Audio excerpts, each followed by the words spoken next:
கர்த்தர் நல்லவர். துதி பகுதி ஆராதனை பகுதியில் கர்த்தருடைய நாமம் மையப்பட்டிருக்கிறது. ஆண்டவராகிய இயேசு நாமத்தினால உங்கள் அனைவரையும் வாழ்த்தி வரவேற்கிறேன்.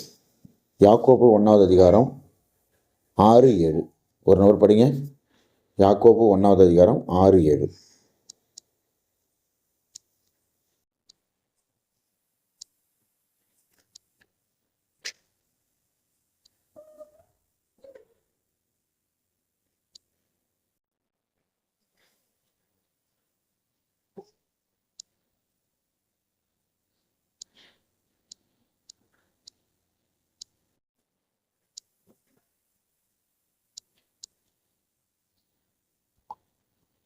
படிக்கிறீங்களா? ஒரு நம்பர் படிங்க. குரூப்லையும் போட்டிருக்க பாருங்க.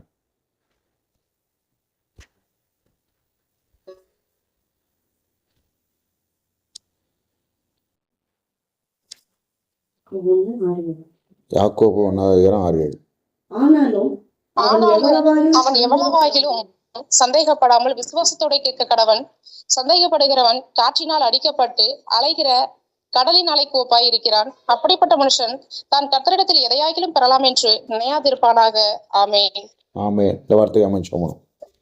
பரிசுத்த பிதாவே, ஆண்டவராகிய இயேசு நாமத்தினால கிருபையின் தகப்பனே, பரிசுத்த ஆவியானவரே, உம்முடைய தயவுமிக்க வார்த்தைக்காக உம்முடைய சமூகத்தில் நாங்கள் வந்து நிற்கிறோம். ஆண்டவரே அப்பா, உம்முடைய பிரசனத்திலிருந்து எங்களுக்கு தேவையான வார்த்தை வருவதாக. தேவனே, உம்முடைய கிருபை பொருந்திய வார்த்தைகள் வருவதாக. நடக்க வேண்டிய வழியை காட்டுங்க அப்பா. கிருபை பொருந்தின வார்த்தைகளை பரிசுத்த ஆவியானவர் அனுப்புவீராக. உம்முடைய தயவான வார்த்தைகளை அனுப்புவீராக. உம்முடைய தயவுள்ள கருத்துக்களை எங்களை தாழ்த்தி கொடுக்கிறோம். ஆண்டவராகிய இயேசு கிறிஸ்துவின் நாமத்தில் பிதாவே, ஆமென். கர்த்தர் நல்லவர். சிக்னல் இல்லாத போச்சடையில் கர்த்தர் நல்லவர். பாருங்க, எவ்வளவு ஆகிலும் சந்தேகப்படாமல், ஜெஸ்னாக்கா கொஞ்சம் மீட் போடுங்க. எவ்வளவு ஆகிலும் சந்தேகப்படாமல் விசுவாசத்தோடு கேளுங்கள். விசுவாசத்தோடு கேளுங்கள். எப்படி கேட்கணும்? வசனம் சொல்லுது, விசுவாசத்தோடு கேளுங்கள், சந்தேகப்படாமல் கேட்கணுமா. இப்போ சந்தேகப்பட்டால் விசுவாசம் அங்கே செயல்படவே முடியாது. சந்தேகப்படாமல் கேட்கணும். அது நம்ம இயல்பாகவே வரணும். இயல்பாகவே நம்ம இருதயத்திலேருந்து வரணும். இது கொடுத்துருவார், இதை நடத்திடுவார், அற்புதம் நிகழ்ந்துடும், ஆச்சரியம் நிகழ்ந்துடும் அப்படின்னு சந்தேகம் இருதயத்தில் வரவே கூடாது. சந்தேகம் வந்துட்டால் அந்த காரியம் நடக்காது. அதில் நம்ம அது ஜெபம் பண்ணுறதும் நம்ம பண்ணுற ஜெபங்கள்லாம் அந்த நேரத்தில் கேட்கப்படாது. சந்தேகப்படாமல் கேட்டோம் என்றால் கண்டிப்பாக உறுதியாக நாம் பெற்றுக்கொள்வோம். எவ்வளவாகிலும் சந்தேகப்படாமல் விசுவாசத்தோடு கேளுங்கள். சந்தேகப்படுகிறவன் காற்றினால் அடிபட்டு அலைகிற கடலின் அலைக்கு ஒப்பாக இருக்கிறான். சந்தேகப்பட்டு ஜெபம் பண்ணிக்கிட்டே இருக்கிறோம். ஆனால் ஜெபம் பண்ணுறோம், ஆனால் சந்தேகம் இரவு முழுதும் ஜெபம் பண்ணுறோம், ஆனால் சந்தேகம் பயங்கரமாக இருக்குது. ஜெபம் பண்ணிருக்கிறோம், ஆனால் சந்தேகம் இருக்குது. இப்போ சந்தேகம் இருக்கிறனால இப்போ இவ்வளோ ஜெபம் பண்ணமே, அதனால் பயனே இல்லை. விசுவாசமுள்ள ஜெபம் பிணியாளியை ரட்சிக்கும். விசுவாசிக்கிறவனுக்கு எல்லாம் கொடும். விசுவாசித்தால் தேவனுடைய மகிமை காண்பாய். ஆண்டவர் இது ஒரு சிஸ்டமாக வச்சுட்டாரு. இந்த பூமியில், இந்த உலகத்தில் விசுவாசங்கிற ஒரு மண்டலம், ஒரு சிஸ்டத்தை வச்சுட்டாரு. ஜெபிக்கிறவன், விசுவாசத்தோடு ஜெபிக்கிறவனுக்கு காரியங்கள் நடக்கும். விசுவாசத்தோடு ஜெபிக்கிறவனுக்கு எல்லாம் நடந்துருன்னு ஆண்டவர் சொல்லவே இல்லை. விசுவாசத்தோடு ஜெபிக்கிறவனுக்கு, விசுவாசிக்கிறவனுக்கு தான். ஜெபிக்கிறவனுக்கு எல்லாம் நடந்துரும்னா, இன்னைக்கு எல்லாரும் ஜெபம் பண்ணுறாங்க, காரியங்கள்லாம் எல்லாம் நடந்துக்கிட்டே இருக்கணும். ஆனால் அதில் ஒன்று அடிஷ்னலாக இருக்குது, விசுவாசிக்கிறவனுக்கு தான். விசுவாசிக்கிறவனுக்கு இந்த சந்தேகங்கிற விதை நமக்குள்ளே வந்துருச்சு. எப்படி நடக்கும், எப்படி ஆகும், எப்படி இது போகும் அப்படின்னு வந்துருச்சுன்னா காரியங்கள் நடக்காது பாருங்கள். ஆகையால் தான் இருதயத்தில் விசுவாசத்தை நம்ம பில்டு பண்ணணும். நம்ம தான் வார்த்தையை கேட்டு, தேவனுடைய வார்த்தையை கேட்டுக்கொண்டே இருக்கும் பொழுது தேவனுடைய ஆவியானவர் நம்ம இருதயத்தில் பேசுவார். இரவு நேரத்தில் நமக்கு கனவுகளை தருவார், சொப்பனங்களை தருவார். அதில் அவர் பேசுவார். இரவு நேரத்தில் நம்ம இடத்துல அவர் பேசுவார். பேசும்பொழுது நமக்குள்ள விசுவாசம் வரும். காரியம் நடந்துடும், அற்புதம் நிகழ்ந்துடும், ஆச்சரியம் நிகழ்ந்துடும். அது வரையில நம்ம யோசிக்காத காரியங்கள்லாம் சொல்லுவார். ஆச்சரியமாக இருக்கும். அப்போ நம்ம அதை யோசிக்க ஆரம்பிப்போம், அது நடந்துரும் அப்படின்னு நம்ப ஆரம்பிப்போம். இது கண்டிப்பாக நிகழ்ந்துரும் அப்படின்னு நம்ப ஆரம்பிப்போம், நடந்துரும். பாருங்க, ஆண்டவரே அப்படியே எல்லாமே செஞ்சிட மாட்டார். அவர் 50% வார்த்தையை தருவார். விசுவாசத்தை தொடக்குகிறவரும் முடிக்கிறவரும் அவர் தான். வார்த்தை கொடுத்து, இல்லை கனவை கொடுத்து, இல்லை தரிசனத்தை கொடுத்து ஒரு விசுவாசத்தை நம்ம இருதயத்தில் உண்டாக்குவார். நாம் அதை வளர்த்து அதை கொண்டு வர வேண்டும். நமக்குள்ள ஒரு வார்த்தை வந்து விட்டது என்றால் அதை பேசிக்கிட்டே இருக்கணும். நாம் பேசிக்கொண்டே இருக்கணும். ஒரு வார்த்தை வந்து விட்டது என்றால் அதை சொல்லிக்கொண்டே இருக்கணும். அது போல் ஆண்டவர் செய்ய போகிறார், காரியங்கள் நடத்த போகிறார் அப்படின்னு நம்ம அதை அறிக்கை பண்ணணும்.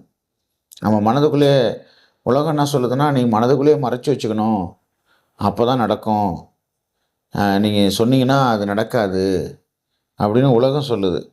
இல்லை பொறாமைப்படுவாங்க, நீங்கள் எதுனா சொல்லாதீங்க, உங்களை குறித்து பொறாமை வரும், வன்கண் வரும் அப்படின்னு உலகம் சொல்லுது. ஆண்டவர் அப்படி சொல்லலை. நீ விசுவாசித்தால் பேசுங்கிறார். நீ பேசு, நீ ஜெபம் பண்ணு, அந்த காரியத்தை ஜெபம் பண்ணு, காரியங்கள் நடக்கும். சந்தேகப்படாமல் ஜெபம் பண்ணணும். சந்தேகப்படுகிறவன் காற்றினால் அடிபட்டு அலைகிற கடலின் அலைக்கு ஒப்பாக இருக்கிறான். அப்படிப்பட்ட மனுஷன் தான் கர்த்தரிடத்தில் எதையாகிலும் பெறலாம் என்று நினையாதிருப்பனாக. எதையுமே பெற முடியாது. யோசிச்சுவார். சந்தேகப்பட்டு ஜெபம் பண்ணிகிட்டே இருக்கிறான். ஆனால் பயங்கர சந்தேகம் இருக்குது அவனுக்கு.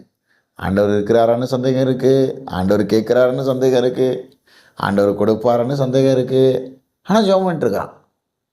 வச்சு பாருங்க எப்படி, இது என்ன ஜெபம்?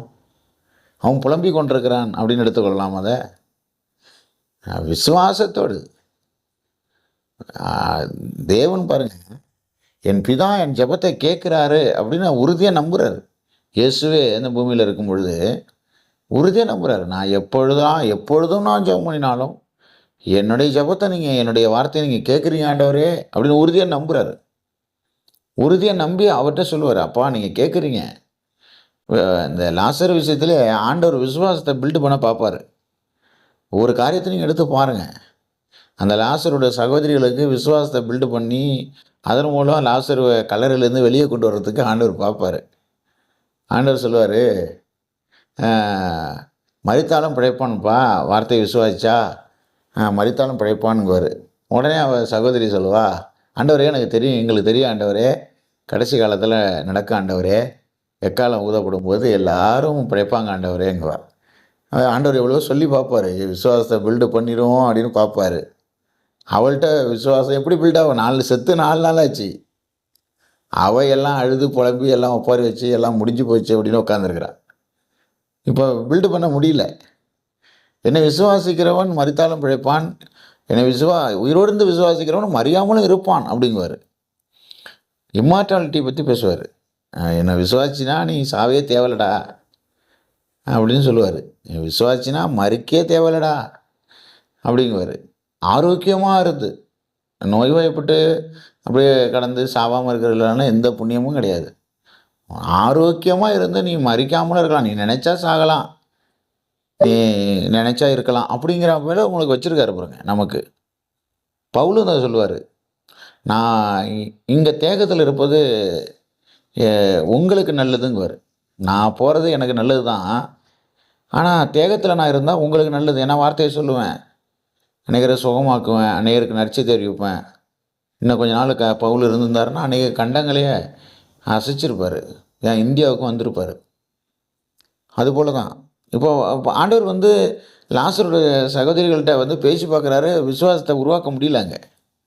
உடனே தேவன் பார்த்தாரு, இவங்கள்ட்ட பேசுகிறது இவங்கள்ட்ட பேசுகிறது நம்ம ஆண்டவர்கிட்ட பேசிடுவான்ட்டு பிதாட்ட பேச ஆரம்பிச்சார். பிதாவே, எப்பொழுதெல்லாம் நான் முகத்தை பார்க்குறேனோ அப்போதெல்லாம் என் ஜெபத்தை நீங்கள் கேட்குறீங்க ஆண்டவரே, என் வார்த்தைக்கு நீங்கள் செவி கொடுக்குறீங்க ஆண்டவரே பிதாவே அப்படின்னு சொல்லிட்டு லாசருவே வெளியே வாண்டுவார். வச்சு பாருங்கள், இந்த சம்பவங்கள்லாம் யோசித்து நம்ம வார்த்தையிலேருந்து விசுவாசத்தை எடுத்துக்கொள்ளணும். சும்மா விசுவாசம் இல்லாத விசுவாசிகளாக இருக்கக்கூடாது. பேரே விசுவாசி, ஆனால் சுட்டு போட்டாலும் விசுவாசமே சிலருக்கு இல்லை. அது எப்படி யோசிச்சு பாருங்கள். விசுவாசங்கிறது ஆவியில் வர்றது. அது மாம்சத்திலேருந்து வரவே வராது. ஆண்டவர் பிதாட்ட ஜெபம் பண்ணிட்டு அடுத்து சொல்கிறார், கம் அவுட் லாசரஸ் அப்படின்ட்டார். அவன் பாருங்க, செத்து போன 4 நாள் கழிச்ச லாசர் உயிரோட எழும்பி வரான். பரிசுத்தாவினவர் உயிர் பெற செஞ்சிட்டாரு. ஆண்டோடைய வார்த்தையை அவர் கனப்படுத்துகிறார். பரிசுத்தாவினவர் உயிர் பெற செஞ்சு அவனை வெளியே கொண்டு வந்து நிறுத்துறாரு பாருங்க. அதே போல் ஒவ்வொரு காரியங்களையும் நமக்குள்ளே விசுவாசத்தை ஆண்டவர் உண்டாக்குறாரு. ஒரு காட்சியை உண்டாக்குறேன். எனக்குன்னா நான் வந்து எனக்கு எப்படி நடக்குது, எனக்கு எப்படி செயல்படுறாரு, அதை வச்சு தான் நான் விளக்கி கொண்டிருப்பேன்.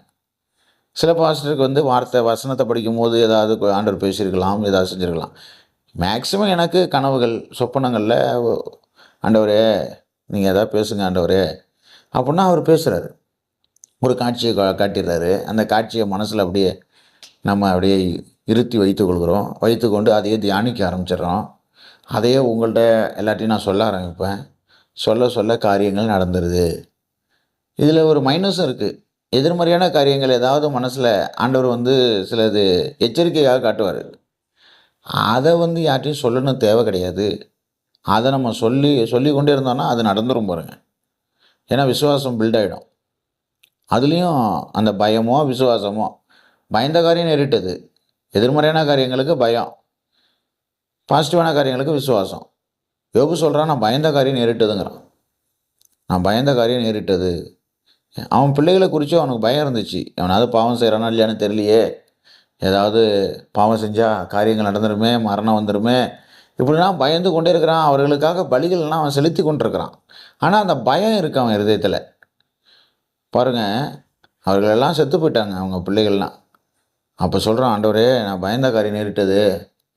அது வேறு வாய் வார்த்தையும் அதிகமாக பேசியிருக்கிறான் எதிர்மறையாக. அப்போ தான் கடைசி நேரத்தில் சொல்கிறான், என் வாயை பொத்தி கொள்கிறேங்கிறான். ஏன் எதிர்மறையாக பேசியிருக்கிறான்? பயந்ததுன்னா பேசியிருக்கிறான். இன்றைக்கி நம்முடைய விசுவாசிகள் பாருங்கள், எதிர்மறையாக பேசுவது, பயப்படுறதெல்லாம் அறிக்கை பண்ணுவது, இதெல்லாம் பிசாசுக்கு அவங்க வழியை உண்டாக்குறாங்க. பிசாசை உள்ளவா அப்படின்னு கூப்பிட்றாங்க. நேர்மறையாக பேசணும், விசுவாசத்தை பேசணும்னா காரியங்கள் நடக்கும். அதே போல தான். ஆனால் எதிர்மறையாக பேசினா அதுவும் நடந்துடும். எதையும் நடத்த முடியும் நம்மால். அப்படி தான் ஆண்டவர் நம்மளை வச்சுருக்கிறாரு. அவனவன் மரணமோ ஜீவனோ நாவின் அதிகாரத்தில் இருக்கும். அதை விரும்புகிறவர்கள் அதன் கனியை புசிப்பார்கள். நாவில் அதிகாரத்தை வச்சுருக்காரு, விசுவாசங்கிற அதிகாரத்தை வச்சுருக்காரு. நீ பேசு, உன்னை பார், நான் பிடுங்கவும் கட்டவும் உன்னை இடிக்கிறதுக்கும் நான் பலனை உன் நாவில் வச்சுருக்கேன் அப்படிங்கிறாரு. நாம் நினச்சா பிடுங்கி எறியலாம். பிசாசு வச்சுருக்கிற கிரியைகளை, நோய்களை, பொல்லாப்பை பிடுங்கி எறியலாம், இடிக்கலாம். பிசாசு வச்சுருக்கிற காரியங்களை இடித்து போடலாம், கட்டவும் முடியும். தேவனுடைய ராஜ்யத்தை, ஒரு செல்வ செழிப்பை, ஒரு அற்புதமான ஒரு பொருளாதார வாழ்க்கையை, நம்முடைய குடும்பத்தை நம்மளால் கட்ட முடியும். புத்தியுள்ள ஸ்திரீ வீட்டை கட்டுகிறாள் என்று வசனம் சொல்கிறது. விசுவாசம் இருந்தால் தான் ஒரு காரியத்தை நம்ம கட்டி எழுப்ப முடியும். பாருங்கள், எதிர்மறையான காரியங்கள் கட்டி அதை எழுப்பாது, அதை உடைத்து தான் தள்ளும். ஆகையால் நன்றாக புரிந்து கொள்ளுங்கள், உங்களுக்குள் இருக்கிற விசுவாசம் பெரியது. இந்த விசுவாசத்தை பார்த்து தான் பிசாசு பயப்படுறான். உங்களை பார்த்து அவன் பயப்படலை. உங்களுடைய விசுவாசத்தை பார்த்து தான் அவன் பயந்து நடுங்கி கொண்டிருக்கிறேன். இவ்வளோ பெரிய விசுவாசம் உன் இருதயத்தில் இருக்கிறது, இது எப்படியாவது இதை எடுக்க வேண்டுமே, ஏதாவது சூழ்நிலையை கொண்டு வந்து இவனை எடுக்கலாமா, எப்படியாவது இவனை மிரட்டலாமா அப்படின்னு பார்க்குறான். உங்கள் சூழ்நிலைகளை வைத்து மிரட்டும் பொழுது நீங்கள் அப்பயும் விசுவாசத்தை தான் அப்ளை பண்ணணும். சூழ்நிலைகளை வைத்து, காரியங்களை வைத்து உங்களை மிரட்டி உங்கள் வாழ்க்கையிலேருந்து விசுவாசத்தை, உங்கள் இருதயத்திலேருந்து விசுவாசத்தை எடுக்கலான்னு பிசாசை பார்க்குறான்னா அப்பையும் விசுவாசத்தை தான் நீங்கள் அப்ளை பண்ணணும். ஆண்டவருடைய சீசர்களும் போட்டில் பிரயாணப்பட்டு இருக்கும்போது சூழ்நிலைகளை வச்சு அந்த கடல் அலைகளை வைத்து பிசாசு காரியங்களை செய்கிறான் பாருங்க. ஒன்றே சீசர்கள்லாம் பயந்து நடுக்கிறாங்க. ஆண்டவராக தூங்கி கொண்டிருக்கிறாரு. ஆகா நம்ம அடிந்தோம், நம்ம செத்து போனோம் அப்படிங்கிறாங்க. ஆண்டவரே உங்களுக்கு கவலை இல்லையா, நாங்கள் சாவ போகிறோமே அப்படிங்கிறாங்க. ஏசு சொல்கிறாரு, என்ன அப்படின்னு சொல்லிட்டு, இறையாதே அமைதலாயிரு என்று கடல் அலைகளுக்கு ஆண்டவர் கட்டளையிட்டு விட்டார். கட்டளையிட்ட உடனே கடல் அலைகள் அமர்ந்தது. அமர்ந்த உடனே சீசர்களை பார்த்து ஆண்டவர் கேட்பார், என்ன அப்படி அவிசுவாசமாக இருக்கிறீங்களே, நீங்களே ஜெபம் பண்ணியிருக்கலாமடா. வசனதனா கூர்ந்து கவனிங்க, இதில் தான் ஜீவன் இருக்குது. நீயே கட்டளையிட்டிருக்கலாமே, நீங்களே கட்டளையிட்டிருக்கலாமடா, நீங்களே பேசியிருக்கலாமே. பிரச்சனைகளை பார்த்து, நோயை பார்த்து, வேதனையை பார்த்து, துக்கத்தை பார்த்து, வறுமையை பார்த்து நீங்கள் பேசியிருக்கலாமே. இந்த கடல் அலையை பார்த்து நீங்கள் பேசி அதட்டிருக்கலாமே, கடிந்து கொண்டிருக்கலாமே, கட்டளையிட்டிருக்கலாமே. அவிசுவாசம் இல்லையே, எவ்வளவு காலம்தான் நான் உங்களோட இருப்பேன் அப்படின்னா சொல்லுவார் பாருங்கள். ஆக நன்றாக புரிந்து கொள்ளுங்கள். விசுவாசத்தை பில்டு பண்ணுற காரியங்களே செய்யுங்கள். தேவனுடைய வார்த்தையில் தான் விசுவாசம் இருக்குது. கேள்வினாலே விசுவாசம் வரும். தேவனுடைய வார்த்தையை கேட்கும் பொழுது உங்களுக்குள்ளே பரிசுத்தாவின் பேச ஆரம்பிப்பார். உங்களுக்குள்ளே பரிசுத்தாவின் இருக்கிறார் என்றால், நான் இப்போ பேசிக்கிட்டு இருக்கிறேன், நான் வசனத்தை எடுத்து பேசிக்கிட்டு இருக்கிறேன். இது வசனம் ஆவியாக இருக்கிறது. இந்த ஆவியான வசனத்தை எடுத்து நான் பேசுகிறேன். இப்போ எனக்கு ஆவியான உணர்த்ததை உங்கள்கிட்ட பேசிகிட்டு இருக்கிறேன். உங்கள்கிட்ட பரிசுத்தாவின் இருந்தார் என்றால் அந்த ஆவி அனலாகும். அக்கினி மூலம் பரிசுத்தாவின் இடைபெற ஆரம்பிப்பார். உங்களுக்கு புதிய வார்த்தைகள்லாம் கொடுக்க ஆரம்பிப்பார். இந்த நான் பேசுகிற வார்த்தையிலேருந்து புதிய சிந்தனைகளை உங்களுக்கு கொடுக்க ஆரம்பிப்பார். உங்களுடைய காரியங்களை வைத்து உங்கள்கிட்ட பேச ஆரம்பிப்பார். உங்களுடைய காரியங்கள் எல்லாமே எனக்கு தெரியாது. நீங்கள் எதில் போராடிக்கிட்டு இருக்கிறீங்க? பாவ சோதனையா, பொருளாதார சோதனையா, இல்லை என்ன காரியத்தில் நீங்கள் போராடி கொண்டிருக்கிறீர்கள் என்பது உங்களுக்கு தான் நன்றாகவே தெரியும். எல்லாருக்கும் பிரைவேசி ஆண்டவர் கொடுத்துருக்கிறார். சில விஷயத்தை காட்டுறாரு, ஜபத்துக்காக காட்டுறாரு, எல்லாத்தையும் சொல்லிட மாட்டார் நம்மள்கிட்ட. அப்படி இருக்கும்போது நாம் இப்போ பேசி கொண்டிருக்கிறோம். பரிசுத்தாவின் உங்கள்கிட்ட பேசி கொண்டிருப்பார். உங்கள்கிட்ட ஆவியானவர் இருந்தார் என்றால், நீங்கள் வார்த்தையை கூர்ந்து கவனிக்கிறீர்கள் என்றால், ஏனோ தானோ என்று இல்லாமல் இதை கேட்க வேண்டும் என்று உணர்வோடு சிந்தனையோடு நீங்கள் கேட்கிறீர்கள் என்றால், பரிசுத்தாவின் உங்களிடத்தில் பேசுவார். அவர் பேசுகிற தேவன். நன்றாக புரிந்து கொள்ளுங்கள். அவர் பேசுகிற தேவன். அவர் பேசாத தெய்வங்கள் அல்ல, கல்லோ மண்ணோ அல்ல. பேசுகிற தெய்வம். அற்புதமாக பேசுவார். ஆச்சரியமாக இருக்கும். எத்தனையோ முறை பேசியிருக்கிறார், உயிர்ப்பித்திருக்கிறார், உணர்வடை செய்திருக்கிறார், கடிந்து கொண்டிருக்கிறார், கண்டித்திருக்கிறார், திட்டிருக்கிறார். அதான் ஜீவனுள்ள தேவன் நான் சொல்கிறேன். எப்போதும் ஆசீர்வதிச்சுட்டே இருக்க மாட்டார்.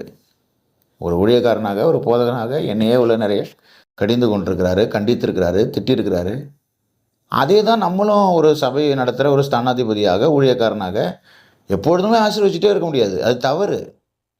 நம்ம கண்டனம் பண்ணுன்னு வசனமே சொல்லுது. கண்டனம் பண்ணி சபையை நடத்துகிறா, கண்டித்து உணர்த்து அப்படின்னு சொல்லும்பொழுது எப்பொழுதுமே உங்களை கர்த்தர் வாளாக்காமல் தலையாக்குவாராக, கீழாக்காமல் மேலாக்குவாராக அப்படின்னு சொல்லிக்கிட்டே இருந்தோன்னா அந்த ஆடு எப்படி புஷ்டியான ஆடாக மாறும்? யோசிச்சு பாருங்கள். கண்டனம் பண்ணுற நேரத்தில் கண்டனம் பண்ணி, தேற்றுக்கிற நேரத்தில் தேற்றி, ஆற்றுக்கிற நேரத்தில் ஆற்றி, அதுக்கு புஷ்டி ஆக்கிற உணவை கொடுக்குற நேரத்தில் நம்ம கொடுத்து அதை நடத்த வேண்டும். பரிசுத்தாவின் அப்படி தான் நம்ம நடத்துகிறாரு. பாவத்தை குறித்தும் நீதியை குறித்தும் கண்டித்து உணர்த்துகிறார் என்று வசனம் சொல்கிறது. கண்டித்து உணர்த்துகிறாராக இருக்கிறாரு. கண்டிக்கிறார், திட்டுறாரு. சில நேரத்தெல்லாம் திட்டுறாரு. சில காரியங்கள்லாம் திட்டுவார். அப்படின்னா திட்டணும் உங்களை. பரிசுத்தாவினவர் அப்படி தான் கடிந்து கொள்வார். சில காரியங்களை இதை விடலைன்னா அவன் அப்படின்னு சொல்லி பேசுவார். இதை நீ கீழ்ப்படியலைன்னா அப்படின்னு சொல்லி பேசுவார். கடிந்து கொண்டு நீ இந்த காரியங்களில் கீழ்ப்படியவில்லை என்றால் நான் அப்படி செஞ்சிருவேன்னு சொல்லுவார். பயங்கர திகிலாக இருக்கும். என்ன பண்ணுவீங்க? அப்படின்னா வரணும், கனவுகள் வரணும், தரிசனங்கள் வரணும், ஆண்டவருடைய சத்தம் அப்படின்னா வரணும். எப்பொழுதும் ஆண்டவர் நீ நல்லா தூங்குங்க அப்படின்னு சொல்லிக்கிட்டே இருக்க மாட்டார். கடிந்து கொள்வார். இந்த மணிக்கு எழுந்திரிச்சு நீ ஜெபம் பண்ணலன்னா இப்படியாப்பட்ட காரியங்கள் உன் வாழ்க்கையில் நடக்குங்குவார். எப்படி இருக்கும் யோசிச்சு பாருங்க. அதை காட்டுவார். அப்படியே கிறிஸ்டல் கிளியராக கனவாக, சொப்பனமோ, தரிசனமாக காட்டினா திகிலடைஞ்சிருவோம். எழுந்து ஜெபம் பண்ணாமல் இருக்கவே முடியாது. குடும்பத்தை குறித்து காட்டுவார், சபையை குறித்து காட்டுவார், பிள்ளைகளை குறித்து காட்டுவார். அந்த உணர்வு நமக்குள்ளே வர வேண்டும். வரும்பொழுது விசுவாசம் நமக்குள்ளே வந்துவிடும். விசுவாசம் நீங்கள் பெரிய கம்பு சுத்தணும் தேவையே கிடையாது. தேவனுடைய வார்த்தையை கேட்கணும், அவ்வளோதான். ஆவிக்குரிய புஸ்தகங்களை படிக்கணும், பைபிளை வேதாகமத்தை படிக்கணும். எதுவுமே நான் செய்ய மாட்டேன், ஆனால் எனக்கு விசுவாசம் வரணும் அப்படின்னா எப்படி வரும்? யோசிச்சு பாருங்கள். நீங்கள் எதுவுமே செய்ய மாட்டீங்க, ஆனால் உங்களுக்குள்ளே விசுவாசம் பில்ட் ஆகணும், விசுவாசத்தில் வல்லவர் ஆகணும். ஆண்டவருடைய சீசர்கள், நேரடி சீசர்கள் பிசாசை விரட்ட போகிறானுங்க. பிசாசு கீழ்ப்படிய மாட்டுது, பிசாசு ஓட மாட்டுது. உடனே ஆண்டவர்கிட்ட கேட்குறாங்க, ஆண்டவரே நாங்கள் பிசாசுகளை நாமத்தில் தானே சொல்லி துரத்துறோம், ஏன் ஆண்டவரே போக மாட்டுது? யோசிச்சு பாருங்கள். ஏன்னா பைபிளில் தான் இருக்குது. ஆண்டவர் சொல்கிறாரு, விசுவாசம்டா, விசுவாசத்தில் தான்டா கிரியை செய்யணும், எங்களை விசுவாசத்தை வர்த்திக்க செய்யுங்க ஆண்டவரேன்னு கேட்க. அவங்களுக்கு புரிஞ்சுட்டு, ஆகா நம்ம சந்தேகத்தோடு செய்கிறோம் போல காரியங்கள் எப்படி போகணும்னு தெரியலையே, எங்கே நடக்குன்னு தெரியலையே, பிசாசை அடிச்சிடும்னு தெரியலையே அப்படின்னா அடிச்சிடும். புரியுதுங்களா? இப்போ தான் ஒரு செய்தி கேட்டேன். அதில் ஒரு பெரிய பாஸ்டர், ஒரு ஆண்ட்ரூ மக் அப்படிங்கிற ஒரு எவாஞ்சலிஸ்ட்டு, இப்போ பைபிள் டீச்சர். அவர் என்ன பண்ணியிருக்காரு, ஒரு பிசாசு அப்போ தான் ஊழியத்துக்கு வந்த புதுசில் ஒரு பிசாசு பிடிச்ச ஒரு இடத்துக்கு ஜெபம் பண்ண அழைத்திருக்கிறாங்க. ஆனால் பயத்தோடும் சந்தேகத்தோடும் திகிலோடும் போயிருக்கிறாரு. போய் அந்த வீட்டுக்குள்ளே என்ட்ராகி இயேசு நாமத்தில் போனார் பாருங்க, ஒரே அடி தூக்கி அடிச்சிருக்குங்க. அவரை காரில் தூக்கி அடிச்சிருக்கு. இவர் ஆண்டவர் சமூகத்தில் வந்து, ஆண்டவரே நான் என்ன ஆண்டவரே இயேசு நாமத்தை தானே சொன்னேன், எப்படி அது நடிக்கலாம் அப்படின்னாரு. சந்தேகத்தோடு சொன்னியா அப்படின்னு ஆண்டவர் கேட்டார். சந்தேகத்தோடும் பயத்தோடும் திகிலோடும் சொல்லியிருக்கிற, அதனால தான் உன்னை அடிச்சிருக்கு. இப்போ போ, தைரியத்தோடு போ, விசுவாசத்தோடு போய் இப்போ சொல்லு, இயேசு நாமத்தை சொல்லு அப்படின்னா பிசாசு பயந்து நடுங்கி ஓடி போகுது. புரிந்து கொள்ளுங்கள், எந்த காரியங்களையும் மேற்கொள்ள முடியும், எந்த சூழ்நிலைகளையும் மேற்கொள்ள முடியும். அப்படியே சிலர் பயந்தவர்கள் பாருங்கள், சொல்லுவாங்களே ஒரே ஒருத்தன் பயந்துருந்தானா எல்லாரையும் பயப்பட வச்சுருவானே. ஏதாவது பயந்தவர்கள் உங்களுக்கு நட்பு வட்டாரத்தில் இருந்தார்கள் என்றால் அப்படியே வந்து திகிலாவோடு நம்மள்ட்ட சொல்லுவானுங்க காரியத்தை. அப்படி எங்குவானுங்க. ஆண்டவர் சொல்கிறார், ஒன்றும் பயப்படாதடா, காரியம் என் கைக்குள்ளே இருக்குடா. நம்மள்ட்ட பேசுகிறதுனால நம்ம தப்பிச்சுக்கிறோம். ஒன்றும் பயப்படாதடா, நான் கைக்குள்ளே வச்சுருக்கிறேன், ஒன்றும் பயப்படாத. ஆனால் பயந்தவர்கள் திகில், அந்த அரண்டவனுக்கு இருண்டதெல்லாம் பேய்ன்னு சொல்லுவாங்களே, அதுபோல் அந்த பயந்தவர்கள் வந்து அப்படியே பதட்டமாகவே இருப்பான் பாருங்க. எப்பொழுதும் பதட்டமாகவே, அப்படியே எதை பார்த்தாலும் பதட்டமாக இருப்பான். பேசினா பதட்டம், எல்லாத்துலேயும் பதட்டமாக இருப்பான். அவன் பக்கத்தில் உள்ளவனையும் பதட்டமாக்கி விட்ருவான். அவன் விசுவாசத்தில் இருப்பான். ஏன்னா பயம் வந்துட்டுனா அங்கே விசுவாசம் இல்லை. பூரண அன்பு பயத்தை புறம்பே தள்ளும் அப்படின்னு வசனம் சொல்லுது. பூரண அன்பு உங்கள் இருதயத்தில் இருந்தால் பயத்தை உங்கள் இருதயத்திலேருந்து புறம்பே தள்ளியிருக்கும். ஒரு சமாதானத்தோடு நீங்கள் இருப்பீங்க. உங்கள் சமாதானம் அனைவருக்கு வந்து எரிச்சலை உண்டாக்கும். என்ன அவன் பதட்டப்பட மாட்டான், பயப்பட மாட்டான், இப்போ அப்படி தைரியமாக இருக்கிறான் அப்படின்னா ஆண்டவருடைய வார்த்தை அவன்கிட்ட இருக்குது, விசுவாசம் இருக்குது, அதனால் தைரியமாக இருக்கிறான். வார்த்தை இல்லாதவன், விசுவாசம் இல்லாதவன் பயந்து நடுங்கி கொண்டு இருப்பான். என்ன நடந்துருமோ, எது நடந்துருமோ, எப்படி வந்துருமோ. வராது. ஆண்டவருடைய கரம் நம்முடைய தலையில் இருக்கிறது, நம்முடைய சிரசில் இருக்கிறது என்பதை நீங்கள் புரிந்து கொள்ளுங்கள். கர்த்தருடைய வார்த்தை நம்மிடத்தில் இருக்கிறது. அவர் நடத்துவார், அவர் அற்புதமாக நடத்துவார். அவருடைய கோலும் தடியும் நம்மை தேற்றும். மரண இருளின் பள்ளத்தாக்கு, ஒரே இருள் நிறைந்த பள்ளத்தாக்கிலும் ஆண்டவருடைய வார்த்தை வரும் பாருங்கள். சூழ்நிலைகள் ரொம்ப ஒரு எதிர்மறையாக இருக்கிற நேரத்துலையும் ஆண்டவர் ஒரு விசுவாசத்தை கொடுத்து அந்த மரண இருளிலிருந்து உங்களை வெளியே கொண்டு வந்துடுவார். அதான் நம்ம தப்பிச்சுக்கிறோம். உலக மக்கள் மாட்டிக்கிறாங்க, உலகத்தான் மாட்டிக்கிறான். ஏன்னா மரண இருளில் போனாலும் ஆண்டவர் வந்துடுறாருல, வார்த்தை அனுப்பிடுறாரு, விசுவாசத்தை கொடுத்துறாரு, வெளியே கொண்டு வந்துடுறாரு, கரை ஏற்றுறாரு, கரை சேர்த்துறாரு. அதனால் தப்பிச்சுக்கிறோம் நம்ம. ஏன்னா அவன் எப்படியாப்பட்ட காலநிலைகளையும் சூழ்நிலைகளையும் அவன் தப்பிச்சுக்கிறான்னா ஆண்டவர் கையில் நம்ம இருக்கிறோம். அதனால் காப்பாற்றுறாரு, கரை சேர்த்துறாரு, கரம் பிடிச்சவர் அற்புதமாக நடத்துகிறாரு. ஆகையால் இரவு நேரத்தில் ஒன்றை யோசிங்க, விசுவாசத்தை பில்டு பண்ணுங்க.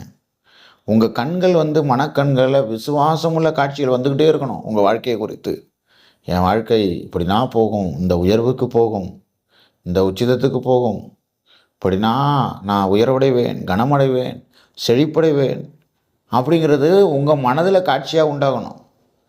உங்கள் மனதில் எனக்கு என்ன சொன்னீங்கன்னா நான் அப்படி சொல்லிக்கிட்டே இருப்பேன். ஏன்னா அவ்வளோ காட்சிகளை மனதில் போட்டு ஆண்டவர் சொல்லிக்கிட்டே இருக்கிறாரு. இப்படி நான் கொண்டு போகிறேன்டா, இப்படி நான் செய்ய போகிறேன், இப்படி நான் காரியங்களை நிகழ்த்த போகிறேன். அது சொல்ல சொல்ல சொல்ல இருதயத்தில் அக்கினி மூழுது. நீங்கள் இருக்கிறீங்க ஆண்டவரே, என் பட்சத்தில் இருக்கிறீங்க, என்னோடு கூட இருக்கிறீங்க ஆண்டவரே அப்படிங்கிற தைரியமும் விசுவாசமும் நமக்குள்ளே வந்து கொண்டே இருக்கிறது. உங்களை குறித்து உங்களுக்கு மனதில் காட்சிகள் உண்டாயிருக்க வேண்டும். விசுவாசம் வந்தால் காட்சிகள் பிறக்க ஆரம்பிச்சிடும். உங்கள் இருதயத்தில் பற்றி இருக்கிற விசுவாசம் வருகிறது என்றால் காட்சிகள், கனவுகள், வார்த்தைகள் பிறக்க ஆரம்பிச்சிடும். எதிர்மறை இல்லை, நேர்மறையான வார்த்தைகள்.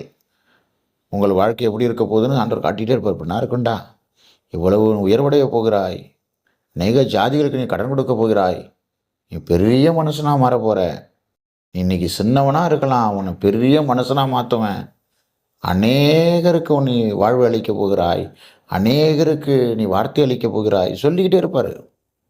உங்களுக்குள்ளே அப்படியே பாசிட்டிவான எனர்ஜி வந்துடும், ஒரு பாசிட்டிவ் வைப்ரேஷன் வந்துடும். அது உங்களுக்கே தெரியும், விசுவாசத்தில் இருக்கிறோம் அப்படின்னு தெரிஞ்சிடும். நீங்கள் நெகட்டிவ் வைப்ரேஷனில் இருக்கிறீங்கன்னா என்ன நடக்குன்னா, எதிரிகள் உங்களுக்கு விரோதமாக வந்து உங்களை பேச ஆரம்பிப்பார்கள். நிறைய காரியங்களில், அடையாளங்களில் உணர்ந்து கொள்ளலாம் நீங்கள் எதிர்மறையாக இருக்கிறீங்கன்னு. இதுவரையில கடன் கேட்காதவன் நம்ம யார்கிட்டயும் வாங்கியிருக்கலாம். இல்லை அவன் வேணா என்ன பண்ணுவான்னா, திடீர்னு வந்து உங்களை ரொம்ப நச்சரிக்க ஆரம்பிப்பான். எதிர்மறையில் நம்ம நெகட்டிவில் இருக்கிறோம். இப்போ நெகட்டிவ் எனர்ஜி நெகட்டிவை கொண்டு வந்துக்கிட்டே இருக்கும் நம்மள்கிட்ட. நல்லா போயிட்டுருக்க நாய் நம்மளை குறைக்க ஆரம்பிக்கும். என்னங்க இதெல்லாம் பைபிள் எழுதியிருக்கான்னு கேட்டுறாதீங்க. நமக்கு ஆண்டவர் சில காரியங்களை கற்றுக் கொடுத்து நமக்கு சில காரியங்கள் சூழ்நிலைகளை கற்றுக் கொடுத்துருப்பார். நம்மளே எக்ஸாமின் பண்ணி நம்ம பார்ப்போம். நம்ம வாழ்க்கையில் இதெல்லாம் எப்போ நடக்குது, நிறைய காரியங்களை ஆண்டவர் எனக்கு சொல்லியிருக்கிறார். சர்ச்சில் சில பாசிட்டிவான எனர்ஜி மக்கள் வந்தால் அன்றைக்கி கூட்டம் கூடும். ஆண்டவர் சொல்லியிருக்காரு, இவங்கன்னா வந்துட்டாங்கன்னா அன்னைக்கு ஆசீர்வாத பெருக்கண்டா, ஆத்தும பெருக்கம் அப்படின்னு சொல்லியிருக்காரு.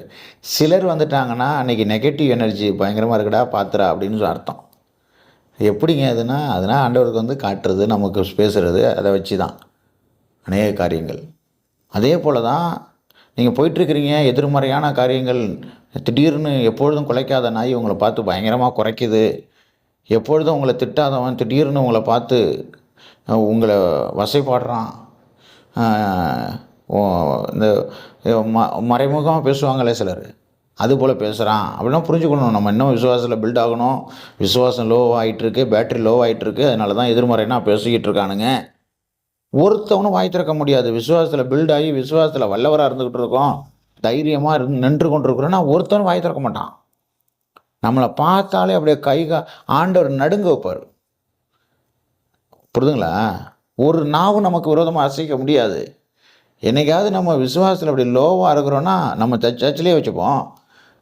பில்டு பண்ணி விசுவாசம் ஹெவியாக இருக்கும் பொழுது ஒரு விசுவாசியும் நமக்கு விரோதமாக பேசவே பேசாது. அப்படியே ஒரு வார்த்தை நம்ம சொன்னாலும் எதிர் வார்த்தை வராது. ஆனால் விசுவாசத்தில் லோவாக இருக்கிறோம் அப்படின்னா சின்ன குழந்தையும் நமக்கு விரோதமாக பேசும். அன்றைக்கி நம்ம அமைதியாக இருந்துடணும். ஏன்னா விசுவாசத்தில் லோவாக இருக்கோம், எனர்ஜி கம்மியாக இருக்குது, நெகட்டிவாக இருக்கும் அப்படிங்கிறத புரிந்து கொள்ளணும். பில்டு பண்ணுங்கள். விசுவாசத்தை பில்டு பண்ணிட்டீங்கன்னா அசைக்க முடியாத நீங்கள் பர்வதம் போல், உங்களை எவனும் தொட முடியாது. உன்னை தொடுகிறவன் என் கண்மணியை தொடுகிறான், தொடவே முடியாது. ஆண்டவர்கிட்ட கேட்டு தான் உள்ளே வரணும் ஒருத்தவன். அப்படியாப்பட்ட ஆட்களாக நீங்கள் மாறிட்டு போவீங்க. நீங்கள் வந்து எனர்ஜியை பில்டு பண்ணுங்கள். விசுவாசங்கிறது ஒரு எனர்ஜி. அந்த எனர்ஜி, பாசிட்டிவ் எனர்ஜியை நீங்கள் பில்டு பண்ணிட்டீங்கன்னா ஒரு நாவு கூட உங்களுக்கு விரோதமாக பேச முடியாதுங்க. ஆண்டவருடைய சித்தம் இருந்தால்தான் உங்கள் பக்கத்துலேயே வந்து நிற்க முடியும்.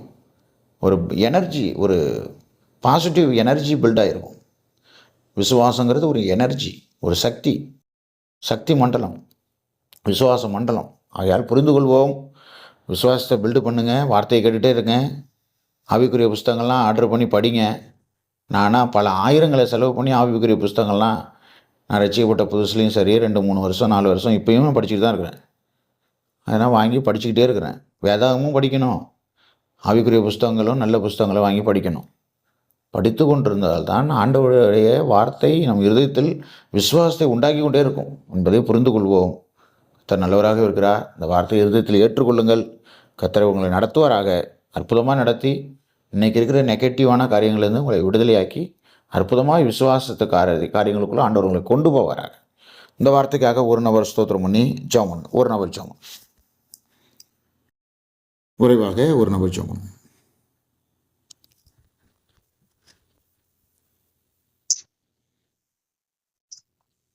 பிதாவே உங்களுக்கு ஸ்தோத்திரம் தகப்பனே. எங்கள் அன்பான தேவனை உங்களுக்கு ஸ்தோத்திரம்ப்பா. சத்திச்ச வேறும் கிருபை செய்யுங்க, விசுவாசத்துக்கு வேறும் கிருபை செய்யுங்க. பேசப்பட்ட வார்த்தையின்படி பேசப்பா மீது தியானமா கிருபை செய்யுங்கப்பா. ஆவியானவரே உமக்கு ஸ்தோத்திரம் ஸ்தோத்திரம் ஸ்தோத்திரம் ஸ்தோத்திரம் ஸ்தோத்திரம் ஸ்தோத்திரம்ப்பா. இயேசுவே இன்று இரவு எங்களுக்காக பேசப்பட்டவங்க ஒவ்வொரு வார்த்தைகளுக்கும் நன்றி செலுத்துகிறோம்ப்பா. விசுவாசத்துல பேருண்டு இருக்க கிருபை செய்யுங்கப்பா. என் வாயினாலே நாங்க அறிக்கை பண்ண கிருபை செய்யுங்கப்பா. ஆவியானவரே உமக்கு ஸ்தோத்திரம் ஸ்தோத்திரம் ஸ்தோத்திரம் ஸ்தோத்திரம் ஸ்தோத்திரம் ஸ்தோத்திரம். விசுவாசிக்கிறனால எல்லாம் கொடுமைங்கிற உங்களுடைய வார்த்தையின்படி இயேசப்பா பேசப்பட்ட ஒவ்வொரு வார்த்தையும் நாங்க விசுவாசிக்கிறோம் இயேசுவின் நாமத்தினால. அந்த வார்த்தையை எங்களுக்கென்று நாங்க எடுத்துக்கொள்றோம். பேசப்பட்ட ஒவ்வொரு வார்த்தையின்படி நாங்க பரிசுத்தமா வாழணும், உமக்கு உண்மையா வாழணும் இயேசுவின் நாமத்தினால. விசுவாசத்தோட வாழணும் ஏசப்பா. நாங்க பண்ற ஒவ்வொரு ஜெபமும் விசுவாசமான ஜெபமாக இருக்கட்டும்பா. நாங்க பண்ற ஒவ்வொரு வார்த்தையும் சிவே நாங்க கேட்கிற ஒவ்வொரு வார்த்தையும் விசுவாசத்தோட கேட்க கிருபை செய்யுங்க. விசுவாசத்தோட நாங்க ஜெபம் பண்ணி கிருபை செய்யுங்க. விசுவாசத்துல வேறொன்றி நிற்க கிருபை செய்யுங்கப்பா. ஆவியானவரே உமக்கு ஸ்தோத்திரம் ஸ்தோத்திரம் ஸ்தோத்திரம் ஸ்தோத்திரம். சத்தியத்துல வேறொன்றி மீது பரிசுத்தம்